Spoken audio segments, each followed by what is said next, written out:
Hello everyone, thanks for joining me for the daily snapshot, and today we're going to be looking ahead at Apple stock Q3 2020 earnings and how to trade it. Note I say Q3 because Apple's year end is 29th of September, so this will be its third quarter earnings. Now before we do that, please take note and pay attention to the following important information.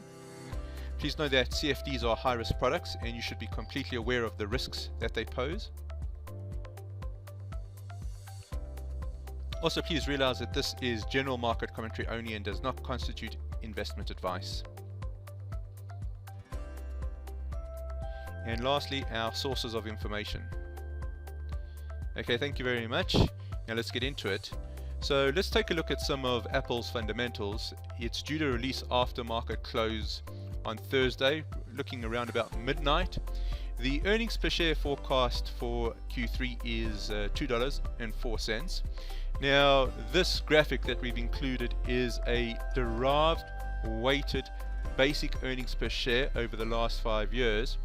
For 2020 we've included the Q1 earnings per share of $5.04, Q2 $2.58, and then the forecast of $2.04, and then we have annualized that.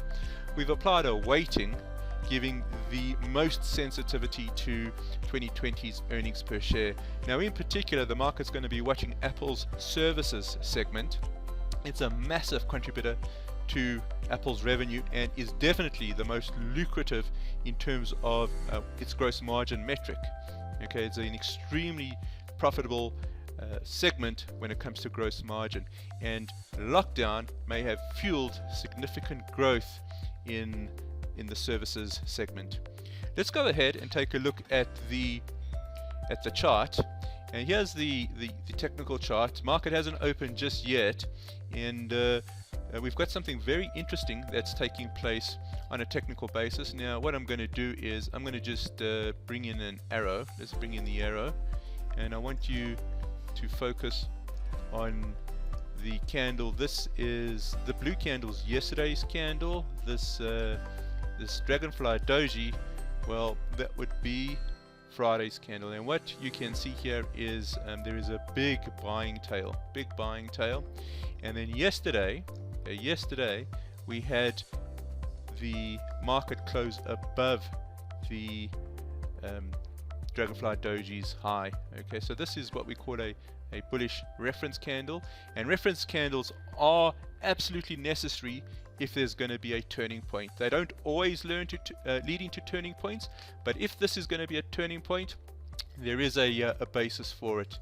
And then last but not least, you can see that the RSI is looking to push above 50, so we're going to keep an eye on that. So let's end with a few